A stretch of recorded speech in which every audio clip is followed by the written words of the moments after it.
Bienvenido, estás escuchando Palabra y Presencia con Jorge Sanabria. Puedes escucharnos en Apple Podcast, Spotify, Pandora o en tu plataforma preferida. También nos encuentras en YouTube, Palabra y Presencia Podcast y en la página web palabrapresencia.com. Encontrarás nuevas enseñanzas cada miércoles y viernes. Sin más dilataciones, entremos a la enseñanza del día de hoy. Dios te bendiga, pueblo de Dios. Te habla Jorge Sanabria de Palabra y Presencia, trayendo inspiración y motivación bíblica para nuestro cada día. En el día de hoy vamos a llegar al final de esta serie de enseñanzas llamado Mi Provisión, que es parte de una serie de enseñanzas bajo el tema El compromiso y las promesas de Dios para los suyos. Y en el día de hoy vamos a estar en Génesis 22, que es donde hemos estado en toda esta serie de enseñanzas, y vamos a estar leyendo los versículos del 9 al 10. Y vamos a estar hablando bajo el tema reconciliando nuestras acciones con nuestra fe. Y el texto para el día de hoy lee de la siguiente manera. Y cuando llegaron al lugar que Dios les había dicho, edificó allí Abraham un altar y compuso la leña y ató a Isaac su hijo y lo puso en el altar sobre la leña. Y extendió Abraham su mano y tomó el cuchillo para degollar a su hijo. Antes de entrar a la enseñanza como tal, vamos a orar, amado hermano. En el nombre de Jesús, Padre Celestial, venimos ante tu presencia y estamos agradecidos por todo lo que haces por nosotros. Estamos agradecidos por la bendición de tu presencia en nuestras vidas. Estamos agradecidos por todo lo que haces a través de nosotros y en nosotros para la gloria de tu nombre. A ti, oh Dios, damos la gloria, la alabanza y la adoración, y en el día de hoy nos ponemos en tus manos para que nos des dirección, para que tú pongas tu palabra, Señor, en nuestras bocas, para que nos des gracias, para enseñar en el día de hoy, para que tu Espíritu Santo glorifique a Jesús en este día. Bendice a los hermanos y hermanas que nos escuchan en el día de hoy, que ellos puedan recibir tu palabra y ser bendecidos por ella, Señor. Gracias te damos en el nombre poderoso de Jesús. Amén, amén, amén. Y antes de empezar como tal, vamos a leer nuevamente el texto. Y dice: y cuando llegaron al lugar que Dios les había dicho, edificó allí Abraham un altar y compuso la leña y ató a Isaac su hijo y lo puso en el altar sobre la leña. Y extendió Abraham su mano, tomó el cuchillo para degollar a su hijo. Esto es Génesis 22, versículos 9 al 10. Y la apertura de este versículo dice: y cuando llegaron al lugar que Dios le había dicho. Y esa apertura del versículo 9 nos está hablando de obediencia, amado hermano. No es la primera vez que la Biblia dice que Abraham llega al sitio que Dios le había indicado. Cuando retrocedemos en Génesis 12:5, leemos: tomó pues Abraham a Sarai su mujer y a Lot, hijo de su hermano, y todos sus bienes que habían ganado y las personas que habían adquirido en Harán, y salieron para ir a tierra de Canaán, y a tierra de Canaán llegaron. La obediencia, hermano, era un rasgo distintivo en la vida de Abraham. Para aquellos que no están familiarizados con la historia, cuando Dios llama a Abraham y le dice: sal de tu tierra, tu casa y tu parentela a la tierra que yo te voy a mostrar, Abraham obedece el llamado, pero al mismo tiempo desobedece el llamado, porque toma con él a su papá, toma con él su familia, y salen todos cuando el llamado era salir de ellos. Y por ende, como no ejerció obediencia total a lo que Dios le estaba diciendo, solo pudo llegar hasta Harán. Y en Génesis 12:5, después que Taré, el padre de Abraham, muere, ahora Abraham ejerce obediencia en lo que Dios le había dicho, y la Biblia es clara y nos enseña que salieron a tierra de Canaán y a Canaán llegaron. Es solo la obediencia quien nos va a llevar a la destinación que Dios ha preparado para nosotros. Y cuando tú lees la historia bíblica te das cuenta de que la obediencia se convirtió en algo distintivo en la vida de Abraham. Ahora, por otro lado, ¿significa esto que Abraham nunca desobedeció? En ninguna manera. Sabemos que Abraham desobedece a Dios cuando peca con Agar, cuando Dios le dice que va a tener un hijo con Sara. Sin embargo, Sara le ofrece a Agar y Abraham, en vez de negarse a esa sugestión, a esa alternativa que su esposa le estaba ofreciendo, Abraham accede, y esto por sí mismo es un mensaje independiente, así que no vamos a entrar en las razones por las que Abraham dice que sí. Pero entonces también sabemos que Abraham miente en múltiples ocasiones cuando se refería a Sara, quien era su mujer, diciendo que era su hermana, porque tenía temor de que a él le iba mal, de que por ejemplo Abimelech le iba a hacer daño por quedarse con Sara, de que Faraón también lo iba a matar por quedarse con Sara, porque Sara estaba bonita, y por miedo Abraham miente. Sin embargo, no podemos ignorar que en medio de todo lo dicho y hecho, Abraham jamás se detuvo de caminar hasta llegar a los lugares que Dios le había dicho, y eso es obediencia. No podemos pasar por alto, amado hermano, que solo aquellos que caminan en la dirección que Dios les está diciendo van a ser transformados.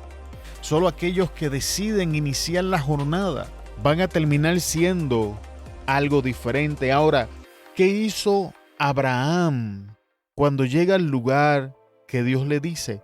La Biblia nos dice, edificó allí un altar.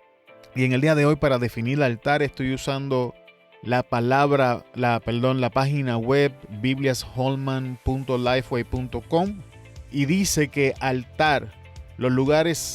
los altares eran lugares de sacrificio. Además, eran los lugares de la presencia de Dios. Las narraciones patriarcales registran continuamente la edificación de un altar en un lugar de una teofanía, sitio donde Dios había aparecido a un individuo, y aquí nos menciona Génesis 12:7, Génesis 26, 24, 25. Pero en la misma página web nos dice que altar en el Nuevo Testamento, la palabra griega que se utiliza para altar se traduce literalmente lugar de sacrificio. Las referencias a altares en el Nuevo Testamento se relacionan a la adoración adecuada, Mateo 5, 23 al 24, y a la hipocresía en la adoración, Mateo 23, 18 al 20. Y en el caso de Abraham, Abraham está construyendo un altar porque está a punto de presentar un sacrificio. Así que tenemos que prestar atención, porque tenemos la tendencia de usar la palabra altar, pero la estaremos usando con la definición correcta, porque concorde a lo que la definición me está enseñando. La palabra altar me enseña que es un lugar de sacrificio y que se relaciona con la manera de adorar correctamente, o señala nuestra hipocresía en la adoración. La página continúa y dice, aunque son pocas las referencias directas en el Nuevo Testamento concernientes al altar y al sacrificio de Jesucristo, como en Hebreos 13:10, el tema del Nuevo Testamento es el mensaje en cuanto a que Jesucristo es el sacrificio final que hace posible la reconciliación con Dios. Así que, ¿en qué dirección nos movemos nosotros? Nos estamos moviendo en la dirección hacia Dios en Jesucristo. Y eso, amado hermano, no podemos pasarlo por alto. Jesucristo es el sacrificio final. No importa qué cosas yo ponga en el altar, por decirlo de esa manera, qué cosas yo sacrifique por seguir a Dios. Lo único que me asegura salvación es el sacrificio de Jesús.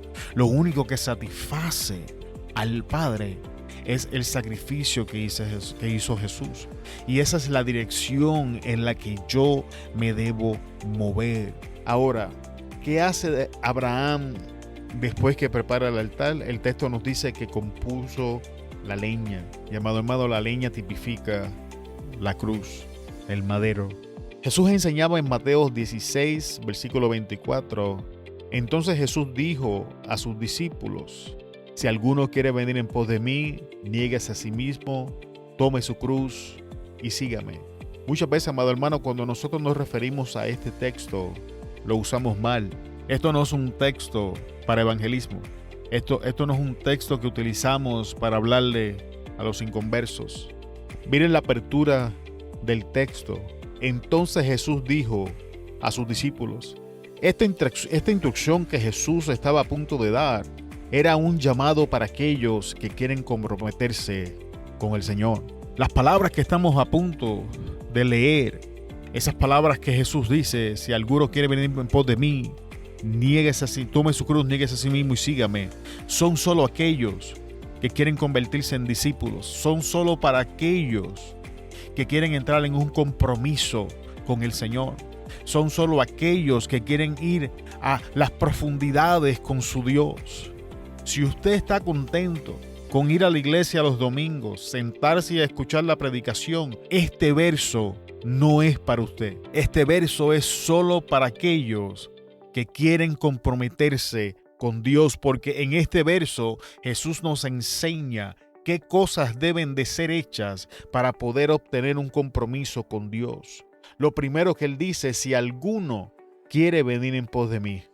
Lo que Jesús estaba a punto de decir aplicaba a todo aquel que tomara la decisión de seguirlo sin excepción. Significa que lo que Jesús está a punto de decir después de este momento, no hay manera de sacarle la vuelta. No hay manera de evitarlo. No hay una cláusula que haga una excepción.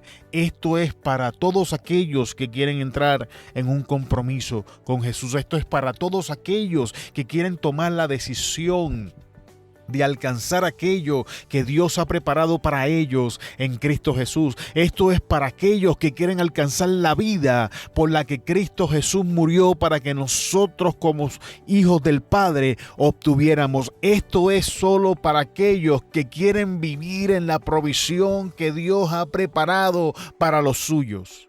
Y esto es importante. Niéguese a sí mismo.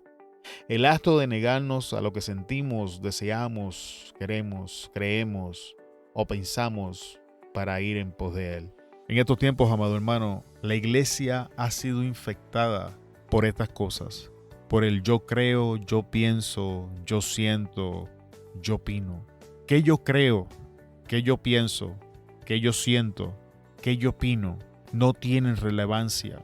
Lo único que importa es lo que la Escritura enseña. Cuando la Escritura dice algo que contradice cómo yo me siento, la Escritura no está mal, soy yo. Y yo tengo que corregirme conforme a lo que dice la Escritura. Pero eso no es lo que estamos haciendo en el día de hoy. Porque se está alimentando una generación que no quiere comprometerse con Dios.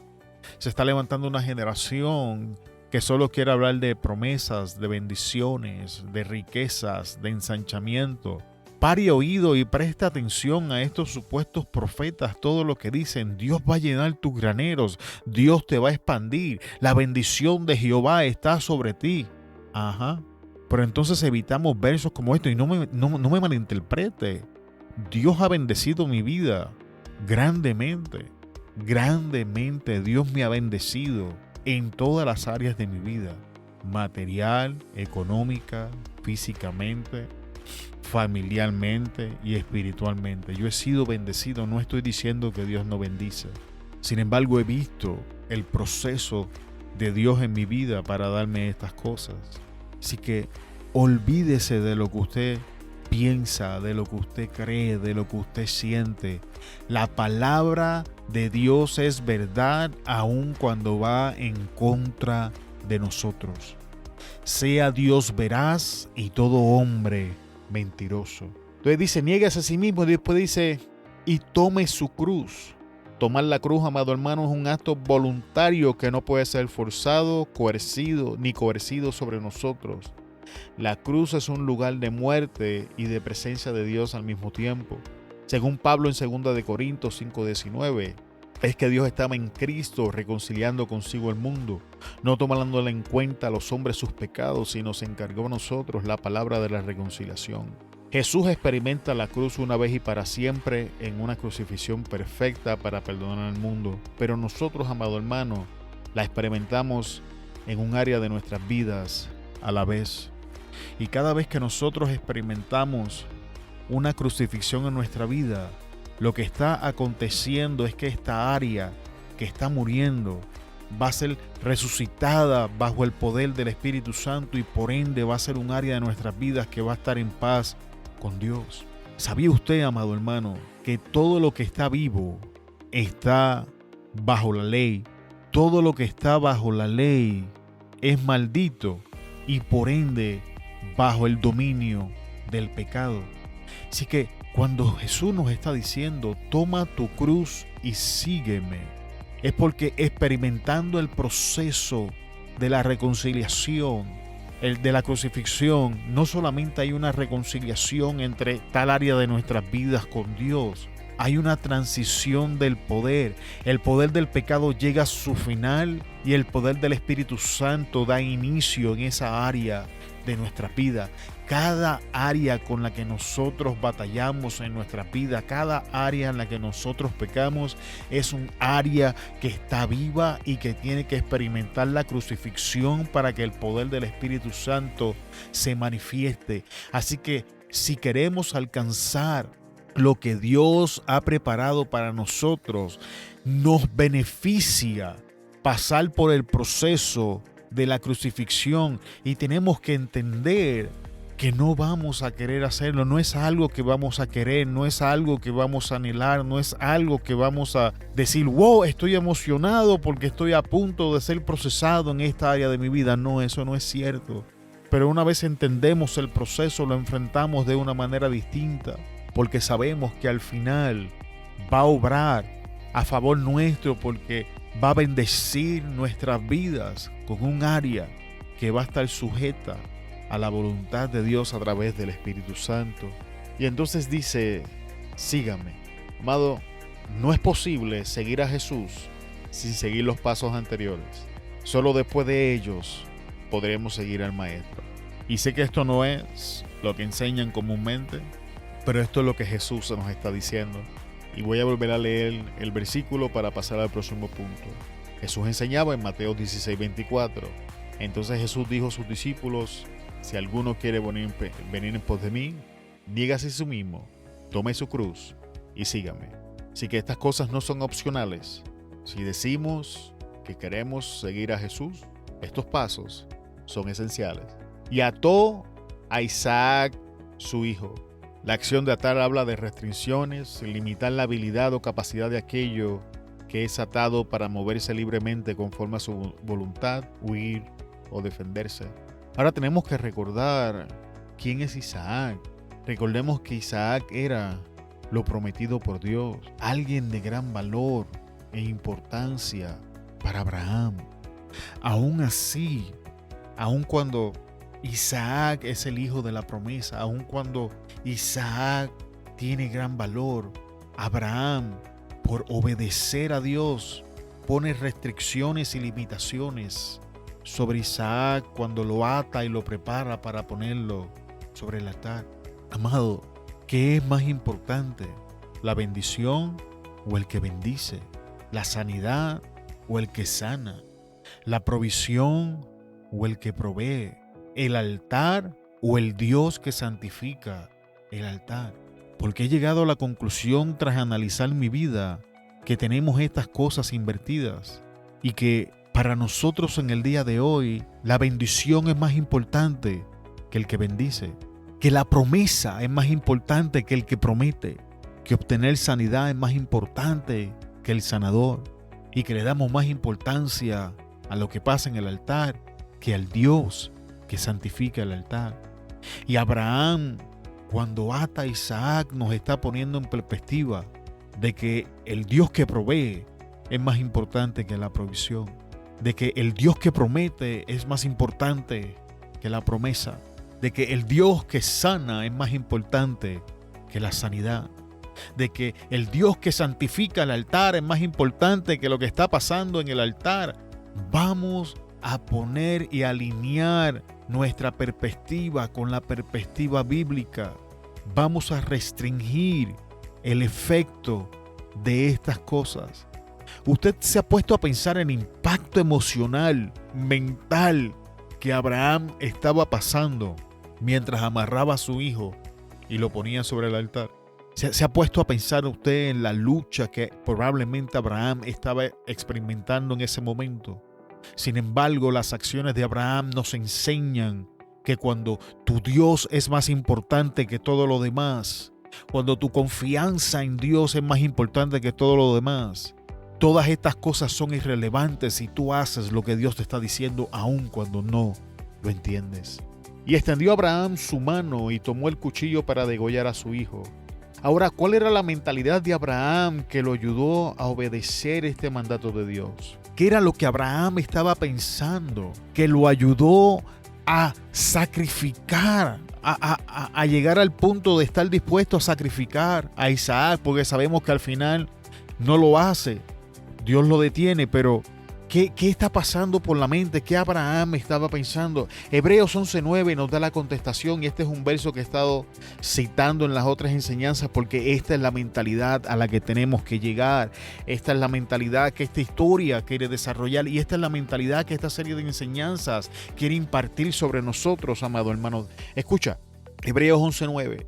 Abraham llegó a la conclusión de que si Isaac moría, Dios tenía el poder para volverlo a la vida, y en cierto sentido Abraham recibió de vuelta a su hijo de entre los muertos. Voy a leer ese versículo de nuevo. Abraham llegó a la conclusión de que si Isaac moría, Dios tenía el poder para volverlo a la vida, y en cierto sentido Abraham recibió de vuelta a su hijo de entre los muertos. Amado, la fe de Abraham no era una fe ciega o ignorante, era una fe basada en la evidencia de Dios en su vida.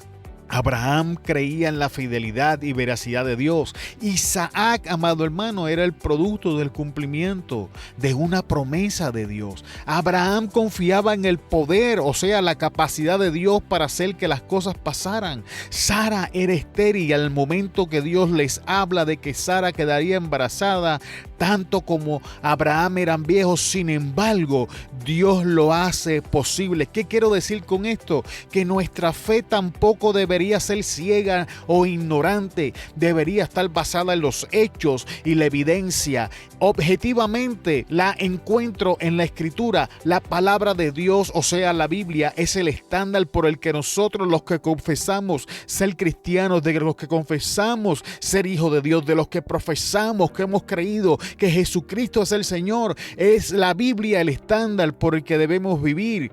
Es mi responsabilidad permitir que las Escrituras definan los conceptos de mi vida, conceptos tales como la verdad, relaciones, masculinidad, qué es ser un hombre o feminidad, qué es ser una mujer, sexualidad, paternidad y maternidad responsable, finanzas y sucesivamente. Pero sabemos, amado hermano, que en la gran mayoría de las iglesias en el día de hoy no es la Biblia quien define estos conceptos. Por eso en algunas iglesias ahora tenemos pastores homosexuales, transexuales, queer, lo que tú quieras llamar. Por eso en muchas de nuestras iglesias ya no se sabe qué es ser un hombre, qué es ser una mujer, porque la Biblia no está definiendo los conceptos con lo que estamos hablando. Pueblo de Dios que me escuchas en el día de hoy, tenemos que regresar a las Escrituras, porque las Escrituras es quien va a definir estos conceptos por nosotros. Es en la Escritura donde yo consigo la evidencia objetiva que necesito para caminar. Pero esto no se detiene ahí. También subjetivamente,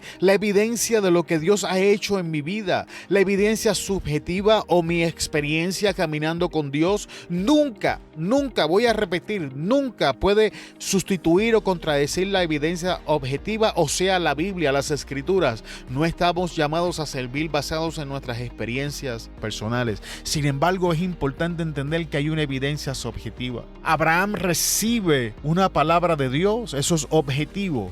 Pero cuando Isaac nace, eso es subjetivo, es una experiencia que tiene con Abraham. Y la combinación de estas cosas es lo que fortalece la fe de Abraham. Y nosotros necesitamos regresar a las Escrituras para cuando veamos las Escrituras, hacerse realidad en nuestras vidas. Entonces tengamos una experiencia subjetiva. Y extendió Abraham su mano y tomó el cuchillo para degollar a su hijo. Era su fe y confianza en Dios lo que lo capacitó para obedecer lo que no entendía. Amado hermano, en cada área que nosotros no obedecemos es un área donde abiertamente no creemos que Dios puede hacer lo que Él dice que puede hacer y por eso desobedecemos.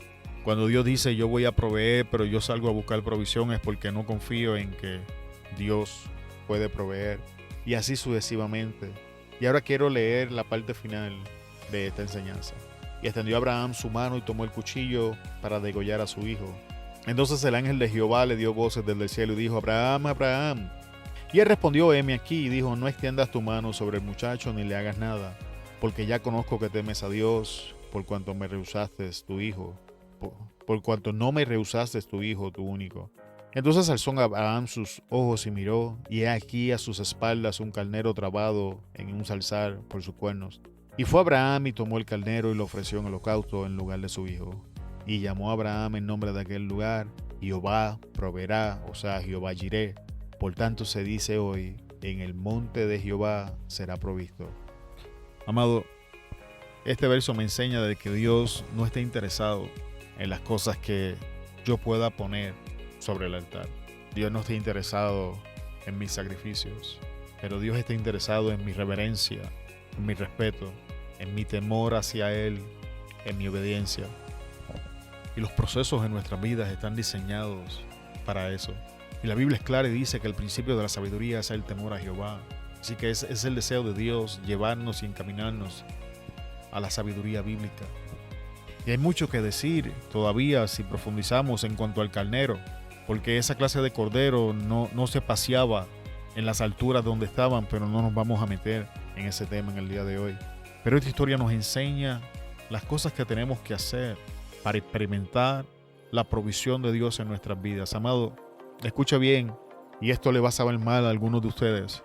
Usted puede declarar, usted puede atar, puede desatar todo lo que le dé la gana, y no va a haber la provisión de Dios en su vida hasta que no ponga a Dios en su vida en el lugar que le corresponde. Y quiero ponerte a pensar con esto que te voy a decir.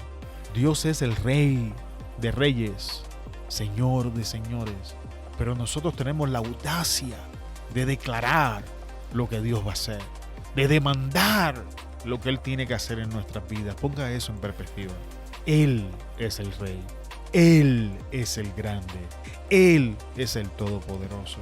Y Él nos ha dicho qué cosas hacer para obtener la provisión que ya Él tiene preparada para nosotros. Espero que esta serie de enseñanzas haya arrojado luz sobre este nombre de Jehová Jireh, Jehová mi proveedor, y nos ayude a recibir las cosas que Dios ha proveído para nosotros. Te damos muchas gracias por estar con nosotros hasta el final de la enseñanza en el día de hoy. Te bendecimos en el nombre poderoso de Jesús. Se despide de ustedes Jorge Sanabria de Palabra y Presencia. Te esperamos en el próximo episodio donde vamos a estar empezando una nueva serie de enseñanzas. Muchas gracias, amado. Te bendecimos y hasta luego. Muchas gracias por escucharnos en el día de hoy. Esperamos que la enseñanza haya bendecido tu vida. Antes de despedirnos, queremos pedirte que consideres compartir la enseñanza y te suscribas al podcast, que nos ayudes a alcanzar más personas con la palabra que nos ha sido dada. Te bendecimos en el nombre de Jesús y te esperamos en la próxima enseñanza. Hasta luego.